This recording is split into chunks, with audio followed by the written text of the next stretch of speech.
Bonsoir à toutes, bonsoir à tous, j'espère que vous allez bien. Bienvenue sur Radio Fringale. Ce soir, émission spéciale. On a fait la semaine dernière le parcours du Tour de France. On va s'atteler au parcours du Giro qui est sorti avant le parcours du Tour de France.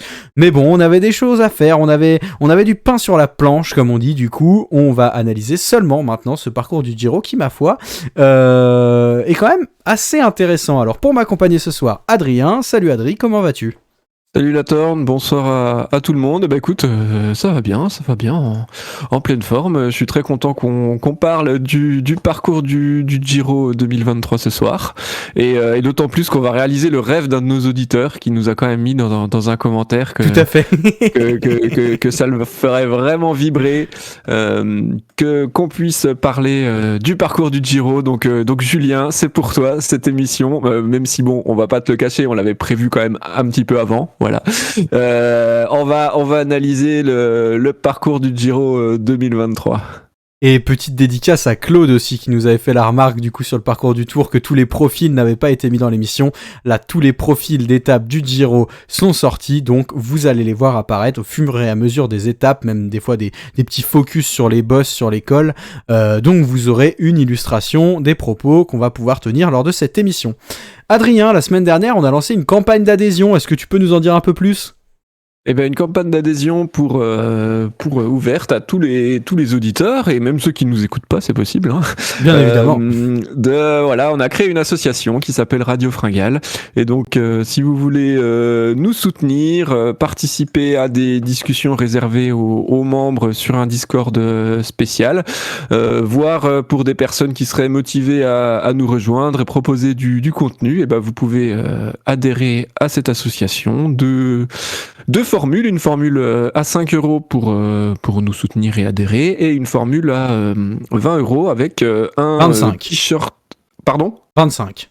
25, autant pour moi. Mais frais de port compris. J'ai pas retenu les prix, voilà, c'est pour ça. Bah bien, le trésorier, il est beau. Ouais, déjà ça plombe les finances. Donc 25 € pour un T-shirt spécial Fringale au Granon. Attention, les éditions seront limitées. Tout à fait, il sera disponible le t-shirt, enfin le pack 2 uniquement jusqu'au 1er décembre. Voilà, si vous voulez nous rejoindre et permettre à l'aventure Radio Fringale de se développer, vous êtes les bienvenus. Et puis si déjà vous nous rejoignez aujourd'hui, que vous nous découvrez et que vous avez envie de vous abonner sur YouTube, de lâcher un petit like à la vidéo et puis de nous rejoindre sur Instagram ou autre, et vous êtes également les bienvenus. La page promo terminée. Adrien, qu'est-ce que nous ont concocté les organisateurs du Giro 2023? Les organisateurs, ils ont à nouveau fait une course de 3 semaines. Pas mal. Original, hein, pour en Italie. Voilà, en Italie, quasi 100% en Italie. Voilà. Mais c'est un parcours qui est très équilibré, je trouve, dans l'ensemble. Voilà, c'est sûr que c'est pas le... Voilà, ça tournicote, on va dire, dans tous les sens. Mais bon, quand on voit le tracé du parcours du Tour de France, oui, qui est presque en ligne droite, on se dit pas, voilà. La ligne droite de France. Ça fait un moment quand même. En tout cas, nous ici, on va pas dire, oh bah oui, ça fait pas le tour du pays, pourquoi, machin. Alors encore la Sicile et la Sardaigne, grands oubliés, c'est n'importe quoi. C'est ça. Donc ouais, non, un parcours qui est, voilà, on va rentrer dans le détail tout à l'heure, mais moi je le trouve très équilibré, en tout cas beaucoup plus que le Tour de France dont on a parlé la semaine dernière. Donc c'est deux grands tours qui sont un petit peu construits en opposition. Clairement, c'est pas les mêmes types de coureurs qui sont visés. Je sais pas si vraiment il y a une concertation, ou s'il y en a qui vraiment ont des idées du parcours de l'un pour adapter et faire en sorte que de créer un parcours totalement différent pour attirer d'autres types de coureurs et qu'il y ait aussi des grands noms. Je sais pas un petit peu dans quelle mesure, on va dire, le Giro pourrait s'adapter au parcours du Tour quand ils en ont connaissance. Mais là, clairement, c'est ciblé. On va pas le cacher tout de suite. Fin au suspense à des plus gros rouleurs que n'a visé le Tour de France. Ouais, carrément. On va voir après. Il y a quoi, à peu près 70 bornes de chrono.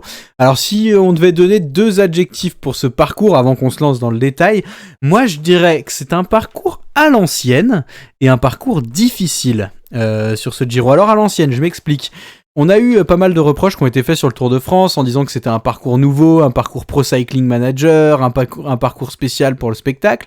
Comme tu le disais, le Giro est en totale opposition. J'ai l'impression qu'on est vraiment sur un parcours à l'ancienne. Il y a du chrono, il y a des étapes difficiles, il y a des étapes longues.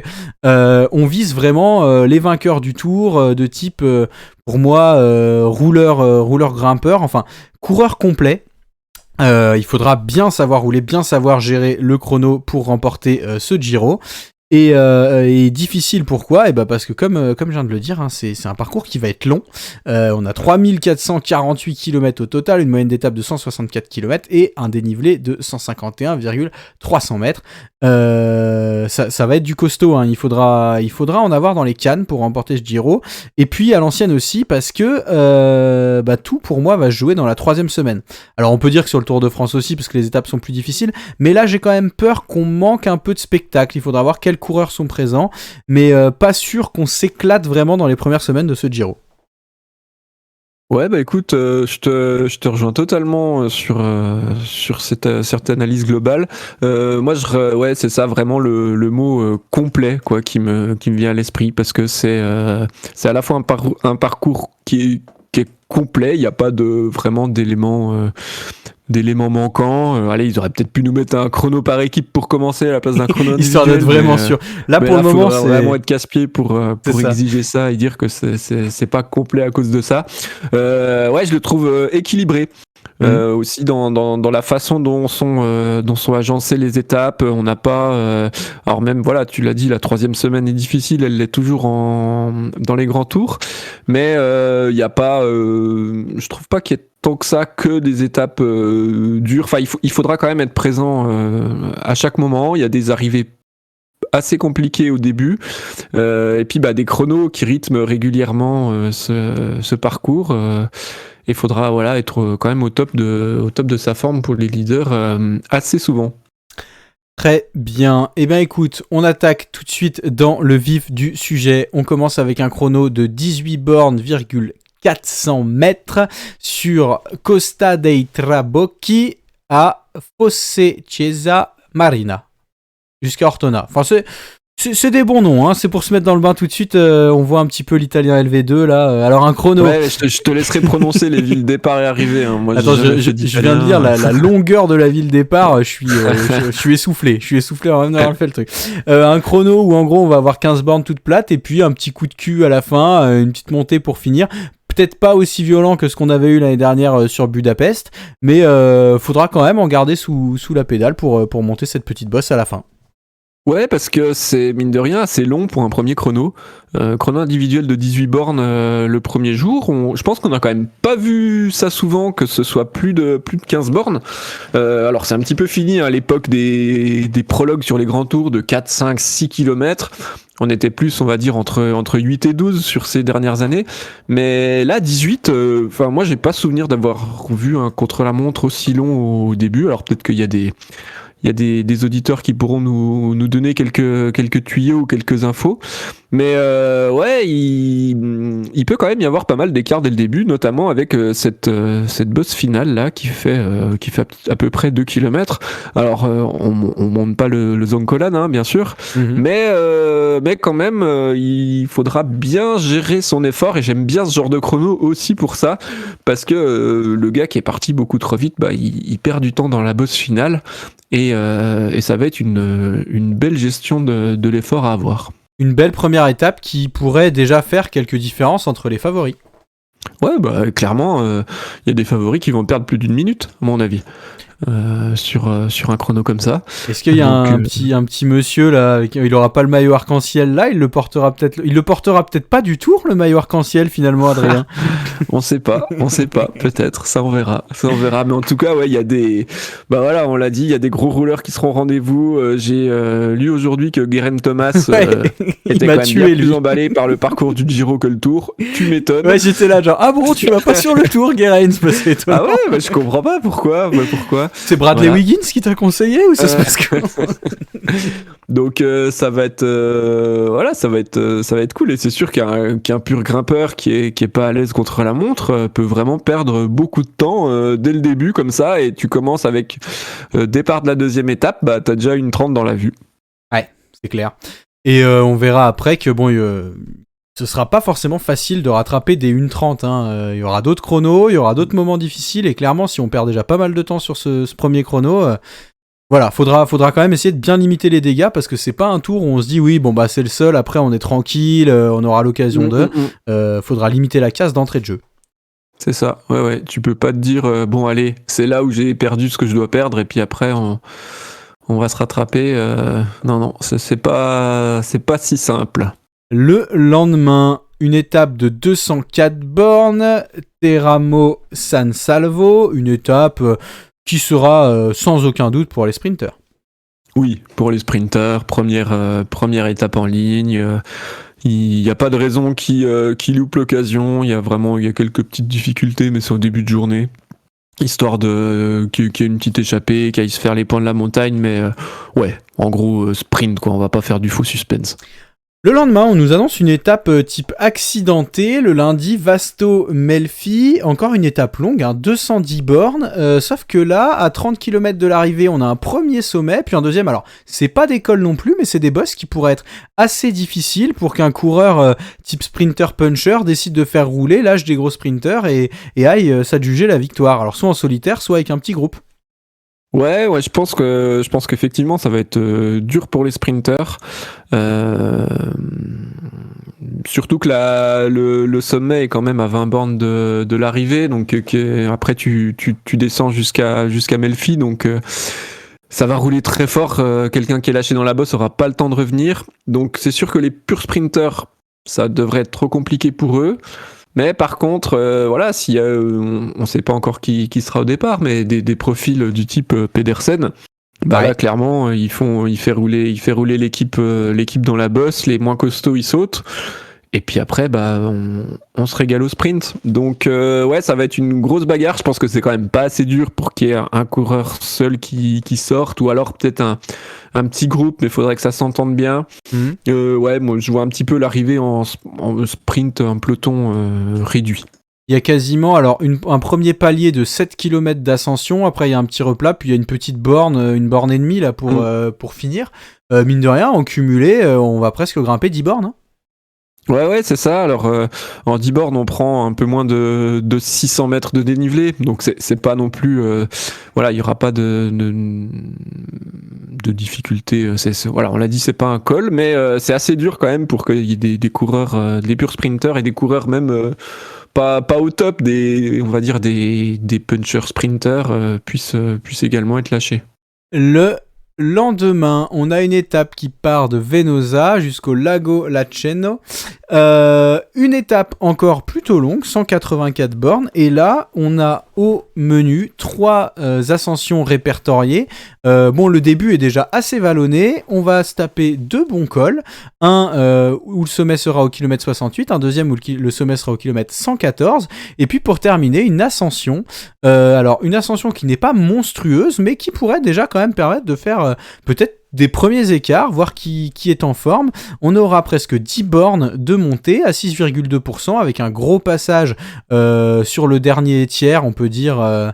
Oui, dans le dernier tiers du col, avec 9,4% de moyenne. Selon toi, Adrien, est-ce qu'on va tout de suite être dans une étape où des favoris vont essayer de se la donner et commencer à s'attaquer un petit peu, ou est-ce que c'est le profil parfait pour une échappée ? Moi je pense que ce sera la première bagarre des favoris. Alors pas pour le début du parcours, où là effectivement ce sera propice à une échappée, et pourquoi pas, il aura ses chances pour aller au bout. Ça c'est pas impossible, mais à mon avis, voilà, les favoris, on l'a dit, il y a des grimpeurs qui auront déjà perdu du temps. Il y aura pas 50 occasions pour en reprendre, et là ça fait une occasion pour un grimpeur. Il y a des passages à 12%. Finalement les passages à 12%, ils sont à 7 km de l'arrivée, donc c'est pas très loin.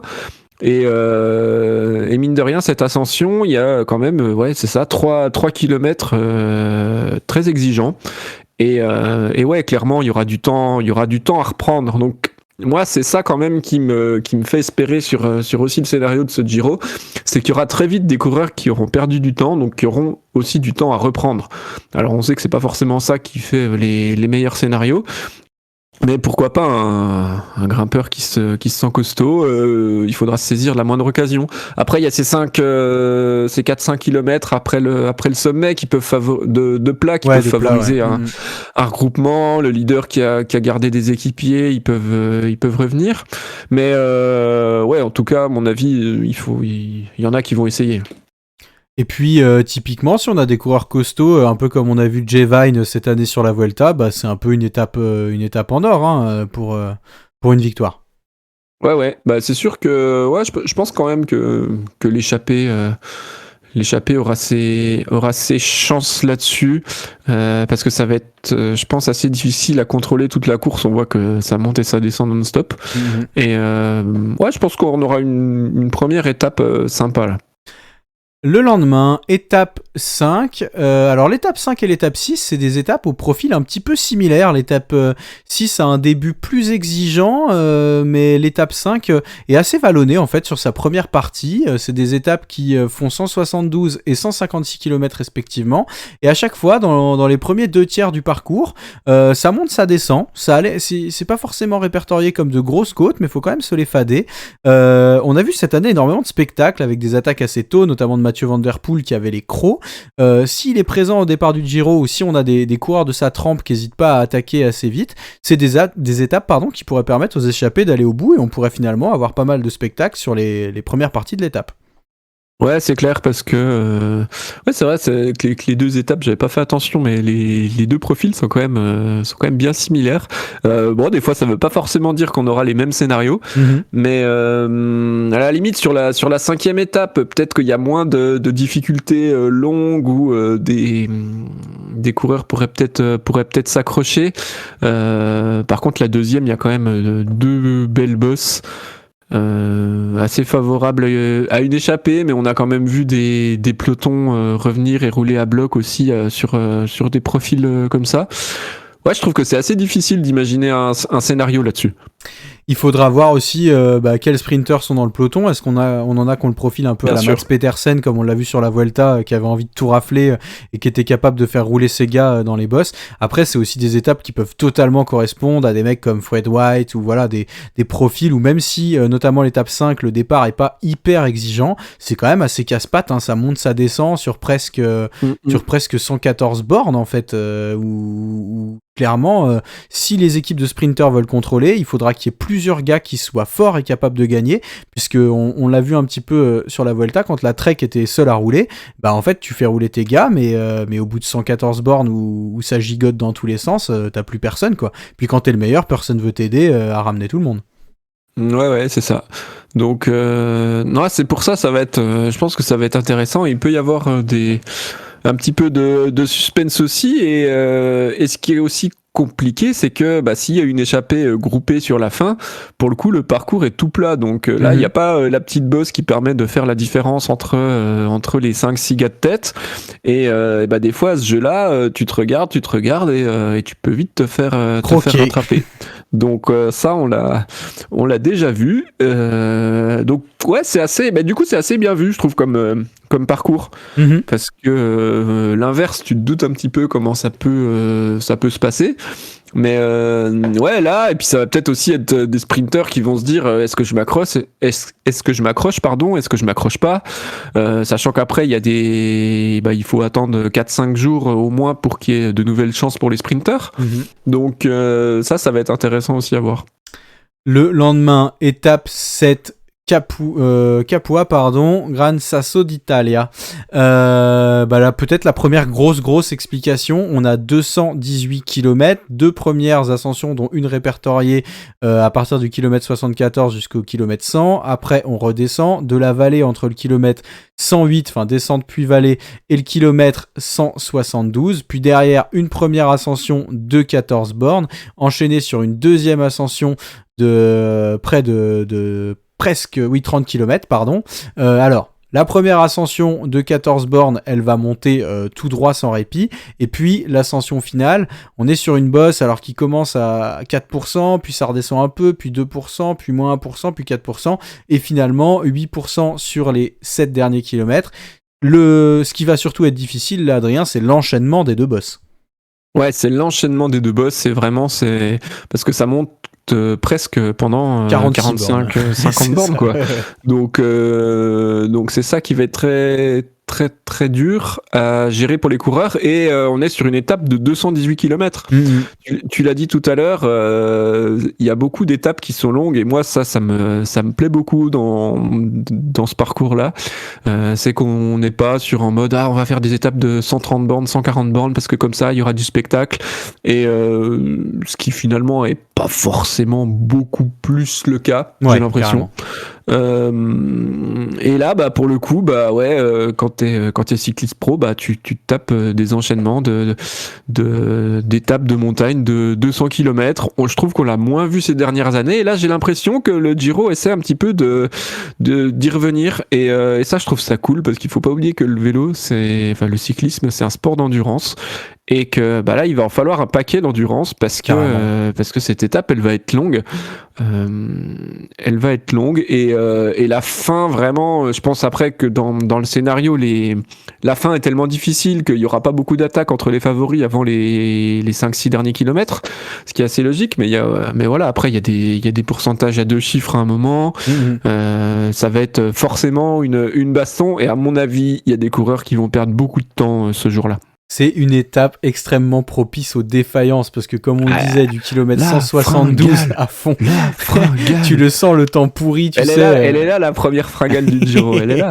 du 172e kilomètre jusqu'au 218e, ça va grimper grosso modo. Faudra être préparé. Je pense que en effet il y aura peut-être pas de gros écarts entre les meilleurs du Giro. Par contre là, un mec qui se sent pas bien au début de la première ascension, il sait qu'il en tire pour 40 bornes de montée, presque 50. Le tarif sera très élevé à l'arrivée. Hein. Ouais, c'est clair. C'est vraiment une étape où il faudra faire hyper gaffe. Il faudra pas avoir un coup de moins bien. Et ouais, je pense qu'il y a des écarts. Puis qui dit écart dit pareil, hein, des coureurs qui auront du temps à reprendre. Ce sera aussi une bonne occasion. Il faudra absolument s'en saisir. Le lendemain, sur un profil d'étape clairement axé puncher avec des côtes qui vont pas faire rire du tout. La montée Cappuccini, 3 km avec des pentes atteignant tranquillement 19%. Et puis le Monte delle Cesane, environ 7 km avec du maximum à 18%. On va se taper 2 fois le Cappuccini parce que allez, après tout c'est plus rigolo. Là Adrien, donc étape longue encore, 207 km. Ceux qui auront gardé de la fraîcheur de la veille partiront dans l'échappée très tôt puis s'expliqueront certainement dans les dernières bosses. Ouais, c'est bien possible. Je pense qu'il y a des coureurs qui vont peut-être plus viser cette étape et qui en auront gardé la veille, t'as raison. Mais après, les favoris sont pas à l'abri de tout faire péter dès le premier passage de Cappuccini. On se souvient l'année dernière sur le Giro que les favoris avaient mis avait superbement bien exploité cette étape vallonnée promise pour les punchers avec pareil des petites côtes avec des pourcentages très raides et on n'est pas à l'abri de ce scénario et je trouve que cette étape là elle est vraiment super bien placée parce qu'elle est après une étape de haute montagne où t'as fait 218 bornes, t'arrives à plus de 2000 mètres et le lendemain t'as un chrono de 33 bornes tout plat, donc en fait, il va quand même falloir se mettre à bloc sur cette étape-là, mais tu seras fatigué de la veille et t'as un chrono de 30 bornes tout plat à assurer le lendemain où on n'est pas du tout sur le même, où on sera pas du tout sur le même type d'effort. C'est ça qui est très intéressant aussi, que là, il va falloir être hyper endurant, très bon grimpeur le vendredi, hyper explosif, puncher et endurant aussi forcément le samedi et le dimanche, clac, se mettre en mode rouleur sur le plat. Donc ça, je trouve que ces 3 étapes sont super bien construites. Totalement, je suis d'accord avec toi. Comme tu disais, pour ceux qui ont perdu du temps dès le début, il faudra pas perdre des occasions d'en reprendre. Clairement, si on est déjà à 1 minute 30 ou quelque chose comme ça et qu'on sait qu'on va reperdre du temps dans le chrono, faudra pas lâcher sur l'étape 7 et l'étape 8. Comme tu disais, Cappuccini qui peut finalement permettre déjà de faire de bons écarts, hein, parce que mine de rien, c'est placé à le sommet à 50 bornes de l'arrivée après le premier passage. Derrière, on enchaîne tout de suite sur la montée là où il y a des passages également à 19% qui fait 7 bornes.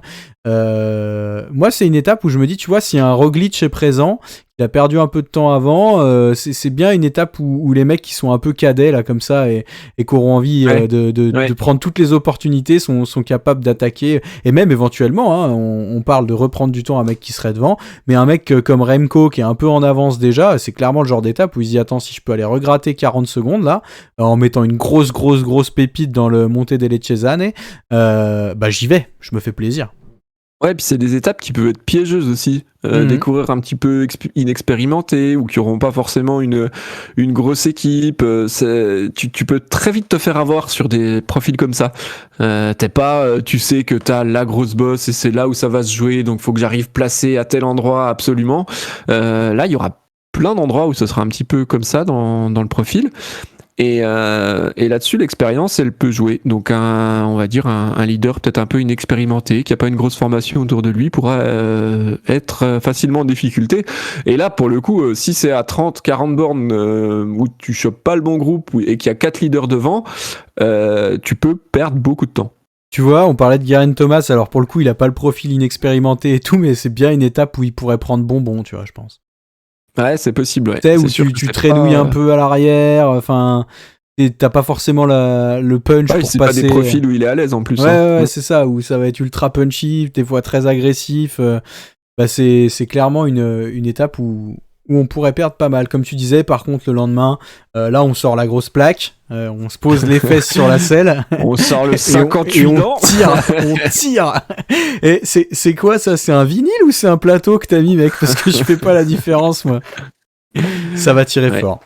Ouais, ça va envoyer du braquet, là. C'est tout plat de chez tout plat. En plus, on est au niveau de la mer, hein, 30 mètres d'altitude. Et on arrive à 20 mètres d'altitude. Donc même limite, ça descend un peu. C'est histoire de pousser un peu. Entre le kilomètre 28 et le kilomètre 33, on le voit là sur le profil. Léger faux plat descendant. Léger faux plat. Mais non, ça va vraiment rouler très fort. Et là, c'est un chrono de spécialiste. On va viser la moyenne là avant tout. Ouais, c'est ça. Je sais pas exactement à quoi ressemblent les routes. Mais en tout cas, ils nous ont fait. Ouais, ça a pas l'air de tourner beaucoup. Il y a peut-être 2-3 virages à angle droit. Écoute, tu veux que je te lise l'information technique? Un contre-la monte absolument plat, favorable aux spécialistes avec de longs tronçons de route rectiligne et seulement une douzaine de virages sur les 32 km. Voilà. T'as ta réponse. C'est ça. Donc il y a voilà, des virages techniques, mais tous les 3 km, hein, à peu près. Tous les 3 km. Sinon, après, faut envoyer du braquet. Ouais.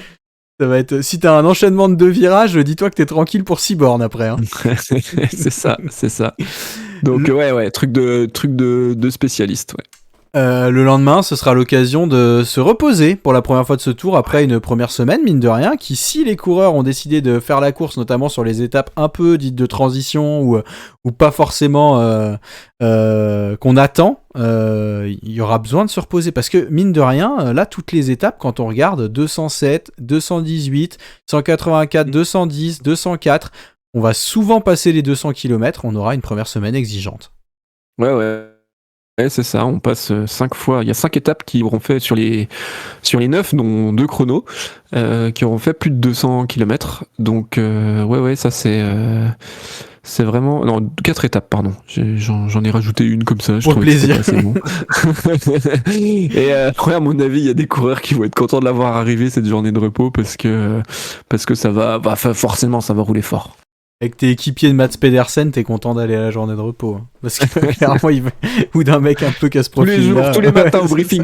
Ouais, alors là, les gars, je me sens bien. Je suis en forme, toute la journée. Qu'est-ce qu'il dit ? Vous me contrôlez les 180 premières bornes, là, s'il vous plaît. La base. Le lendemain, on parlait de Mats Pedersen, on a une belle étape encore pour un sprinter qui grimpe bien, avec en gros du kilomètre 0 au kilomètre 81, de la montée, quasiment en continu.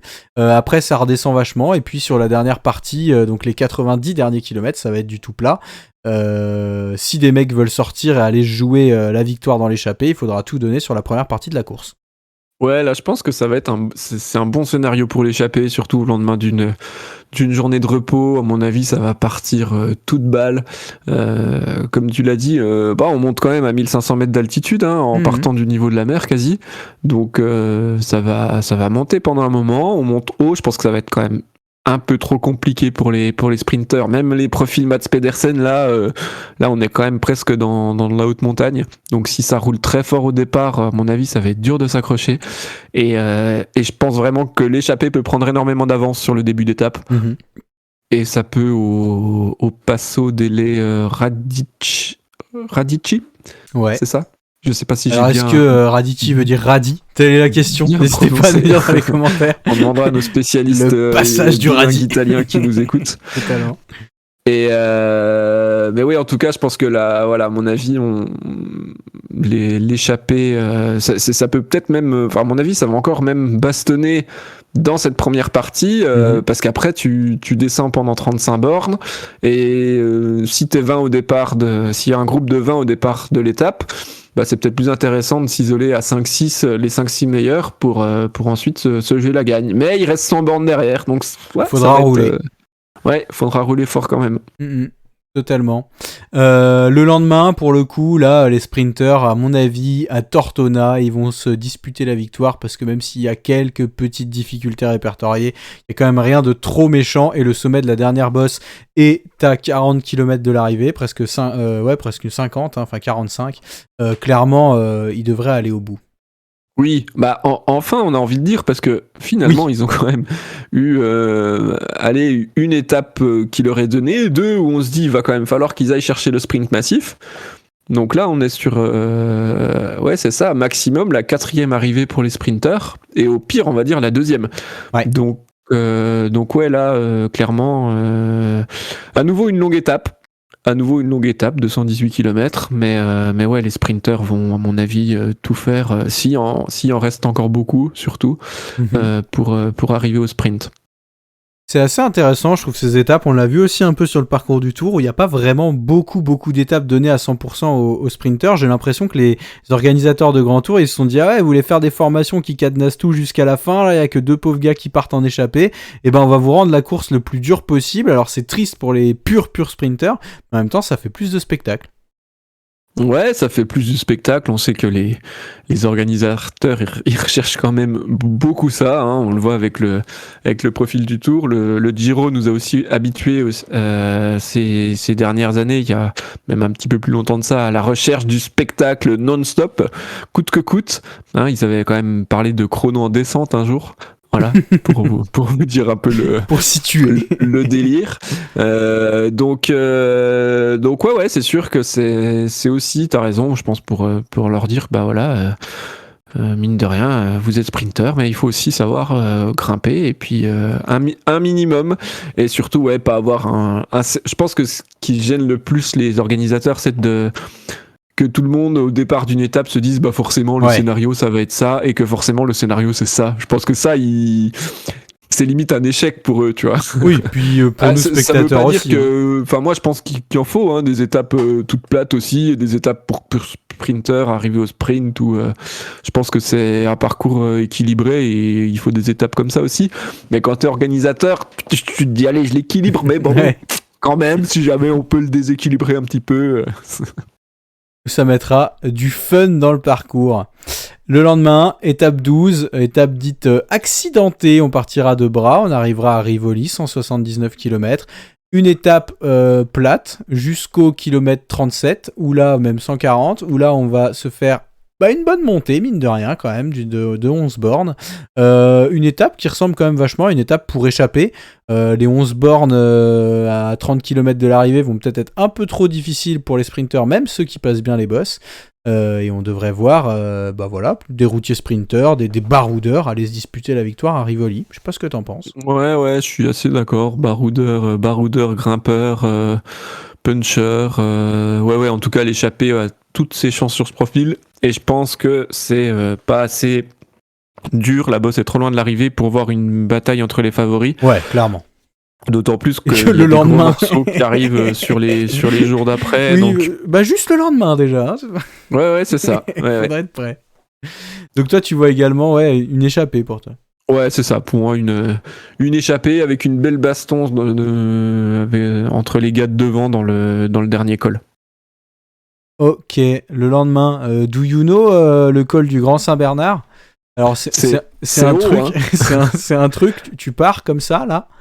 Tu montes pendant à peu près 34 bornes, mais t'inquiète, hein, ça monte pas trop, c'est pas trop pentu.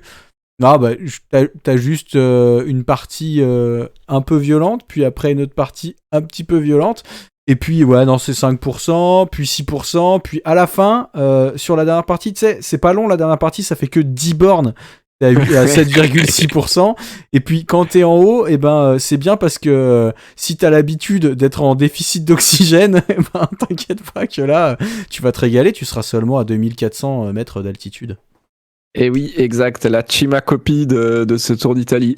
Donc, col du Grand Saint-Bernard qui va emmener les coureurs en Suisse. Un petit coup, voilà, c'est le seul moment où le Giro va quitter les routes italiennes. Et comme tu l'as dit, cette montée, elle est hyper longue. On est à 34-35 bornes de montée.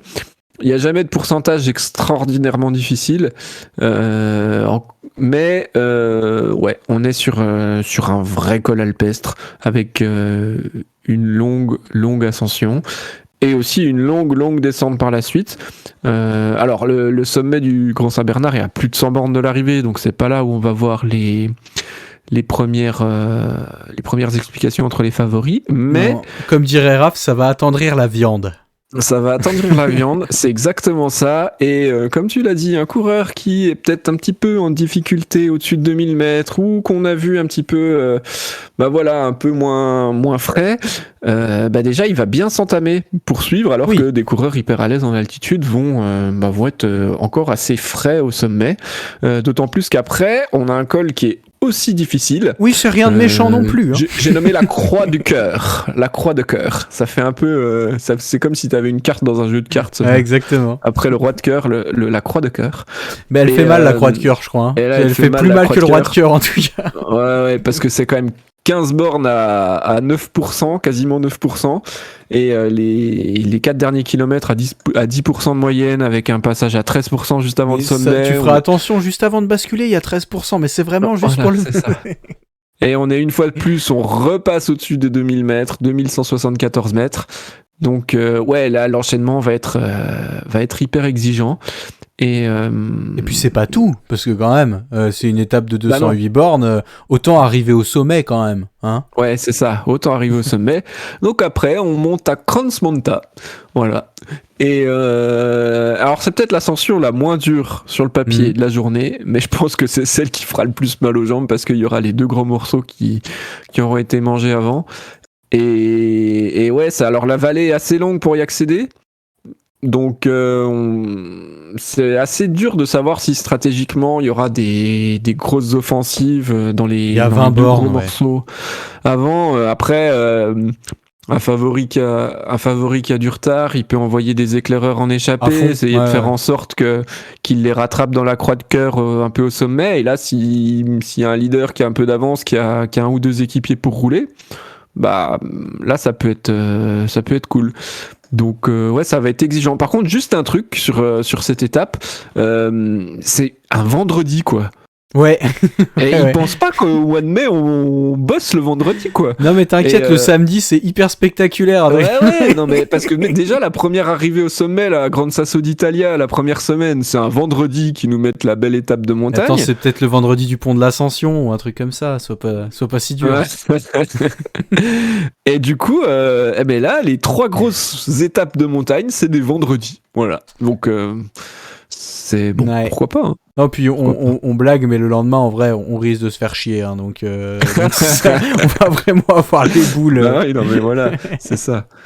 Ouais, c'est vrai. Alors là, pour le coup, les favoris vont certainement se disputer la victoire finale. C'est un peu la grosse étape, une des grosses étapes, une étape mythique de ce Tour 2023. Pour moi, c'est peut-être celle où on va ce Giro 2023, c'est peut-être celle sur laquelle on va le plus se régaler. La dernière ascension, pas la plus dure, avec 7% de moyenne à peu près, mais clairement avec ce qu'on se sera mangé avant. Puis comme tu le disais, la vallée est un peu longue, mais finalement il y a que 20 bornes. 20 bornes, c'est pas non plus... voilà quoi, on n'est pas à 50 bornes entre deux cols. On peut partir surtout plus tôt. Des leaders sont esselés derrière, hein, parce qu'il va peut-être pas en rester beaucoup d'équipiers au sommet de la Croix de Cœur. C'est clair. Non, une super étape en tout cas. Bon, comme on avait dit, hein, il faudra attendre pour voir vraiment des étapes de dingue cette deuxième partie de Giro. Mais c'est la première qui vraiment, moi, me fait vibrer sur ce parcours, tu vois. Ouais, non, mais c'est clair que ça va être une belle étape. Alors le lendemain, c'est simple, je vous explique. Vous allumez votre téloche pendant les 55 premiers kilomètres, vous regardez qui est en tête au Passo delle Sampione, et puis vous remettez votre télé au 170e kilomètre quand ça va s'attaquer pour savoir qui de l'échappée va aller remporter la victoire. Parce qu'on a une maxi boss en début d'étape, qu'il faudra se fader. C'est quoi ? C'est presque une vingtaine de kilomètres de montée, pas loin en tout cas, où les meilleurs grimpeurs routiers, col du Simplon, c'est ça, vont partir, et puis par contre derrière, les hommes forts seront sortis, et puis ils vont rouler tranquillement jusqu'à l'arrivée, qui sera quand même située encore 140 km du col. Ouais, c'est bizarre ce profil quand même. Enfin, c'est pas une gueule de profil ça. Qu'est-ce qu'ils nous ont fait ? Donc mais bon, faut bien quitter la Suisse pour revenir en Italie, donc t'es un peu obligé de te taper un gros col. Ou un tunnel, mais bon, c'était moins joli. Ouais, voilà, c'était moins fun, ça allait moins rendre à la télé. Donc on repasse à nouveau au-dessus des 2000, alors 2004 mètres, voilà, mais le symbole est là. Et c'est ça, je pense que ça va quand même être compliqué pour les sprinteurs, quoique. Après, il y a 140 bornes, à voir. Ouais, il y a quand même 140 bornes après, donc t'as largement le temps de revenir. Je pense qu'ils vont vraiment essayer de monter un bon tempo, mais sans s'exploser dans le col. Après, avec l'étape de la veille, ils seront peut-être déjà un peu cuitos. Hein. Ouais, mais... Voilà, faut voir, parce que après c'est pareil, je pense que les gars qui vont prendre l'échappée, ils vont être aussi cuits de la veille, ils se seront pas plus reposés.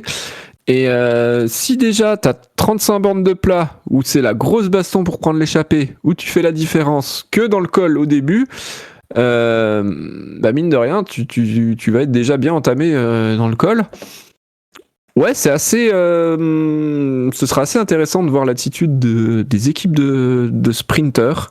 Je pense qu'elles vont vraiment faire corps autour de leurs sprinters jusqu'au sommet, et puis après essayer de descente à bloc, et puis on roule à fond sur le plat pour essayer de rentrer, et puis on voit un petit peu ce qui peut se passer en fonction des écarts.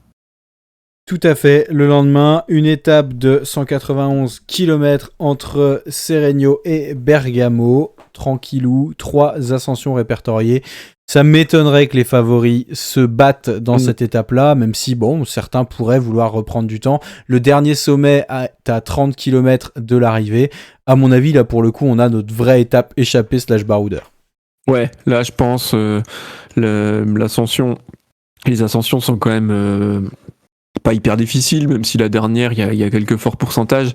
Je pense que c'est trop loin de l'arrivée. Pareil, cette étape, quand j'ai vu le profil la première fois, je me suis dit, échappé, tranquille. Et à mon avis, les leaders la laisseront passer, parce que le lendemain... Alors, jour de repos d'abord. Petit jour de repos, histoire de, tranquillou, les organismes se remettent bien. Et par contre, il faudra être actif, parce que la 3e semaine, le lendemain de jour de repos, c'est pas un cadeau. On a une étape encore qui passe les 190 bornes, presque 198 km au menu. 60 premières bornes pour se mettre tranquillement en jambes, pour faire tourner les guibolles.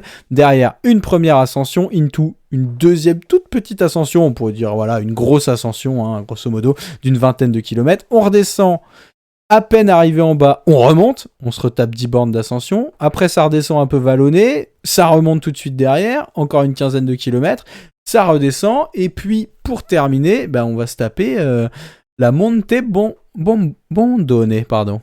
Bondone, ouais, qui est aussi un sacré morceau. C'est pas mal, hein. 21 km de montée avec 6,7% de moyenne. La première partie de l'ascension, pas ultra difficile. Et puis par contre, en deuxième partie, on va avoir quand même une bonne dizaine de kilomètres à 8,2%, des passages à 15%. Et puis sur le haut, dans les 2 derniers kilomètres, ça s'aplanit un peu à 3,5%. Mais avec l'enchaînement de cols qu'on va se taper avant, il faudra être en canne pour arriver en haut du Monte Bondone sans perdre de temps. Ouais, là, grosse baston entre les favoris. Enfin, je veux dire, ça, c'est obligatoire. Surtout un lendemain de jour de repos où tu te dis, allez, j'ai peut-être récupéré, il faut que j'y aille à fond. On arrive dans la 3e semaine. Je pense, mine de rien, qu'il y aura quand même pas mal d'écart au général. À ce moment-là. Mais rien sera joué. Et à mon avis, le podium au matin de cette étape-là sera loin d'être le podium final. Et ça fait partie des grosses étapes de ce Giro. On monte pas très haut en altitude, mais par contre il y a un enchaînement de 4 cols sur 100 bornes, quoi. Allez, un peu plus 150. Et voilà, une étape qui fait quasiment 200 km une fois de plus. Donc ouais, là, c'est ça. Je sais pas trop quoi dire de plus, à part ça va être la grosse baston, quoi. C'est ça. Alors, tu disais, il y aura quand même des chances de se refaire derrière, mais finalement pas tant que ça. On va rentrer dans les 3-4 derniers coups où il faudra être au taquet. Le lendemain de cette étape-là, une étape dont on va pas parler longtemps, 192 bornes en faux plat descendant. Ça descend, chef, ça descend. Là, clairement, il y aura pas de faudra passer la bosse quand on est sprinter. Non, là, faudra aller au max jusqu'au bout. À mon avis, tout le monde va bien se reposer pour arriver sur un sprint massif. Les petites équipes continentales invitées sur le Giro montreront le maillot et puis let's go, quoi. Ils partiront 3-4 en échappée. Ça finira sur un gros sprint massif à l'arrivée à Caorle. Par contre, étape 18, on va rentrer dans les 3 dernières grosses étapes de ce Giro. Étape 18, 160 km, étape assez courte. On va partir de Oderzo, on va arriver à Val d'Isoldo. 20 km de plat, une première ascension, après ça va se calmer grosso modo jusqu'au kilomètre 123. Deuxième grosse ascension de la journée. Ça va redescendre et tout de suite sans vallée, on remonte avec des ascensions qui sont quand même pas mal et notamment la dernière qui va se faire en 2 temps, une dizaine de kilomètres avec une grosse difficulté sur la fin de l'ascension, des passages à 19%, ça va monter très raide, ça redescend un tout petit peu, 1 km et puis ça repart avec 2 km à 6,4% de moyenne avec des passages à 10%. Une étape qui pourrait faire des dégâts plus qu'on ne le pense au vu de son profil, Adrien. Je sais pas ce que t'en penses. Ouais, je pense que ça va faire des dégâts. C'est un profil comme ça, quand on le voit, on se dit, c'est un peu fait bizarrement. Mais l'enchaînement sur les 40 derniers kilomètres, là, il va être vraiment terrible. Et ce col de Coy, là, où il y a des passages à 19%, il y a 3 km à 10%. Là, ça, à mon avis, c'est vraiment ici que les favoris vont attaquer, vont faire la différence. Et mine de rien, ce profil où ça redescend et ça remonte après, je pense que ça favorisera quand même les attaques avant, sur ce col-là. Et puis il y aura eu des beaux morceaux avant, en début d'étape, histoire de bien se fatiguer. Donc ouais, je pense qu'une fois de plus, il y aura du temps à gagner, mais il y aura aussi du temps à perdre. Tout à fait. Cette étape, comme je disais, triptyque des 3 dernières grosses étapes où certainement le Giro va se jouer, même s'il y aura peut-être des écarts avant. Clairement, là, en tout cas, cette étape, l'étape 19 du 26 mai, c'est une étape où il faudra être en forme parce que ça monte tout du long. En gros, les descentes, c'est juste pour reprendre un col. Il n'y a pas de vallée. On part, on va se taper du faux plat montant pendant à peu près 75 bornes. Après, on enchaîne du kilomètre 75 au kilomètre 182, montée, surmontée, col sur col, quasiment tout au-dessus de 2000 mètres. Cette étape, elle est monstrueuse et clairement, s'il y a un mec qui veut se la jouer, Christopher Froome qui a envie de renverser le Giro, ce sera ici. Ouais, là, on est sur une étape assez incroyable. On va passer 3 fois au-dessus de 2000 mètres avec des noms qui sentent bon les Dolomites quand même. Ouais, c'est ça. On est vraiment sur un super profil de fin de Giro, quoi, où il y a un enchaînement de difficultés qui sont... Alors, c'est pas hyper long, mais par contre, c'est raide. Ça monte, ça descend, ça monte, ça descend. On passe au-dessus de 2000, on redescend, on repasse au-dessus de 2000. Et ouais, alors l'approche de la dernière bosse, c'est peut-être pas le truc le plus dur du monde. Mais en tout cas, la fin, elle est terrible. Et ouais, je sais pas comment les coureurs vont aborder ça. Après, là... c'est assez difficile d'imaginer un scénario longtemps à l'avance parce que ça dépendra forcément du classement général ce jour-là. En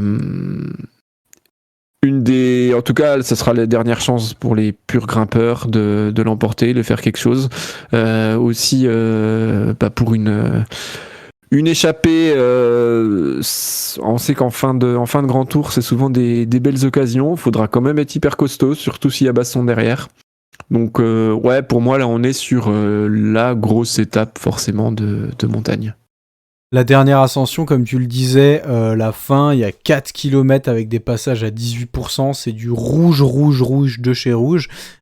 Clairement, dans ces 4 derniers kilomètres, on l'a vu cette année quand Hindley a attaqué Carapaz, dans finalement les derniers kilomètres de la dernière grosse ascension, dernière étape de montagne, il y a eu moyen de faire de beaux écarts. Je pense que là, ne serait-ce que dans ces 4 derniers kilomètres, il y a moyen de faire de beaux écarts sur quelqu'un qui est cramé, quoi. Ah ouais, il y a moyen de faire des écarts terribles. En plus, là, on est au-dessus de 2000 mètres. Une fois de plus, on insiste pas mal là-dessus, mais ça, mine de rien, c'est hyper important, surtout dans un grand tour en 3e semaine. Donc, là, il va vraiment y avoir énormément d'écarts, à mon avis, dans le final.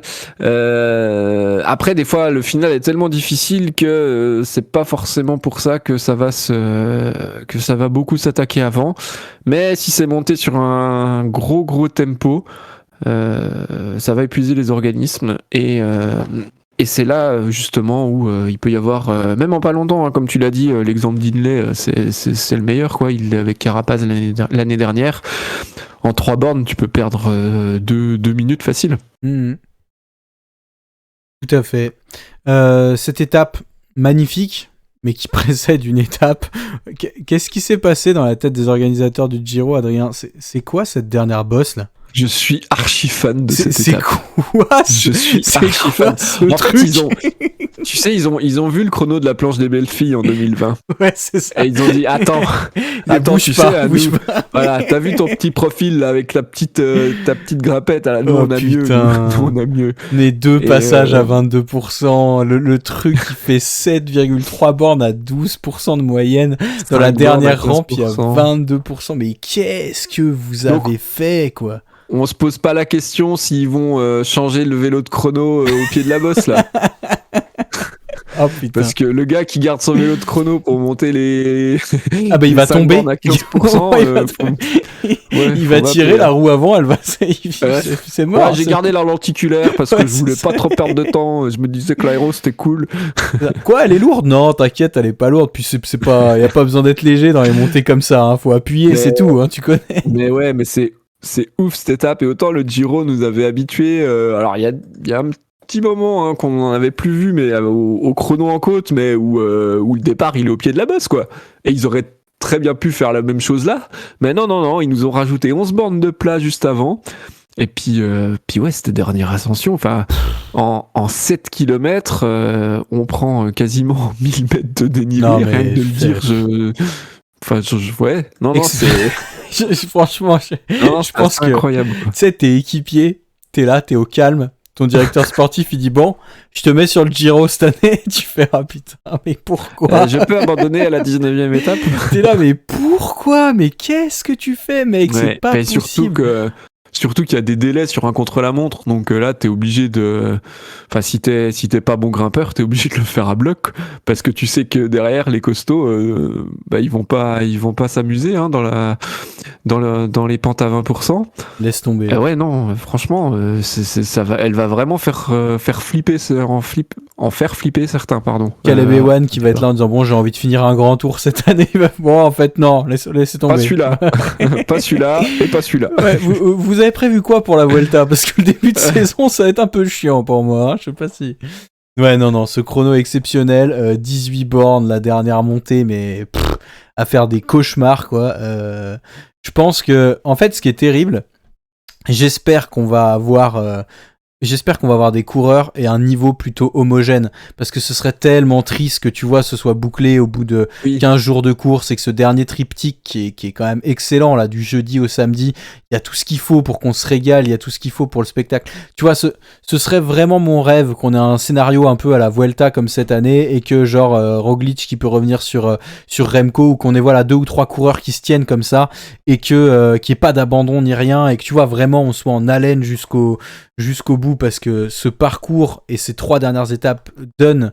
En fait, ce qui est terrible, c'est que ce parcours peut permettre d'avoir des écarts énormes avant ces 3 dernières étapes, mais putain, qu'est-ce qu'on aimerait que ça joue dans ces 3 dernières étapes, quoi. Qu'est-ce qu'on aimerait qu'il y ait un mec qui reprenne le rose à l'étape 19 et que finalement il le perde à l'étape 20, enfin, tu vois, genre... ce Giro, en tout cas, cette fin de Giro a tout pour être légendaire, quoi. Ouais, et puis il y a un super potentiel, je trouve, sur ce parcours dans la globalité, parce que on l'a dit, hein, finalement le début il est loin d'être tout simple et d'être couru d'avance. Il faudra quand même que les leaders soient présents, mais clairement ça devrait enfin en tout cas on sait pas si ça se jouera sur les 3 dernières étapes dont on vient de parler, mais clairement si t'es pas en forme sur ces étapes là, t'es sûr de perdre le Giro. C'est clair. Donc non, c'est pour ça que je trouve hyper bien équilibré aussi. Certes, c'est un concentré de montagne sur ces 3 jours, mais en même temps, c'est le Giro, donc il faut forcément de la montagne en 3e semaine. Mais il n'y a pas que ça, et le fait que ce soit la veille de l'arrivée, ce soit un chrono comme ça, à mon avis, ils ont quand même été beaucoup inspirés du chrono de la planche des belles filles avec le renversement de situation la veille de l'arrivée. Enfin, on est un peu sur le même. Il y a moyen, c'est clair. Idée. Mais cette montée, elle est. Mais la montée, elle est. Et en plus, tu vois, c'est le genre de montée c'est du pipicha, la planche des belles filles. Même la super planche, c'est facile à côté de ça. Tu sais, c'est le genre de montée où tu te dis, si c'était arrivé en mode dernière montée d'une étape, ça va pas s'attaquer avant, ça va être trop dur. Mais là, les mecs, ils auront pas le choix, en fait. Si t'es pas à bloc, là, c'est idée magnifique. Et quand on voit le profil de cette dernière bosse, donc de 7,5 km, donc t'as dès le début, t'as en gros 5 km à 15%. Bim. Après, tu souffles, c'est du 4%. Donc là, tu remets le gros plateau, machin. Mais sauf qu'après, t'as encore 1 km à plus de 12% à te farcir avant le final, avec un passage à 22%. Ouais, non, mais... Donc, là,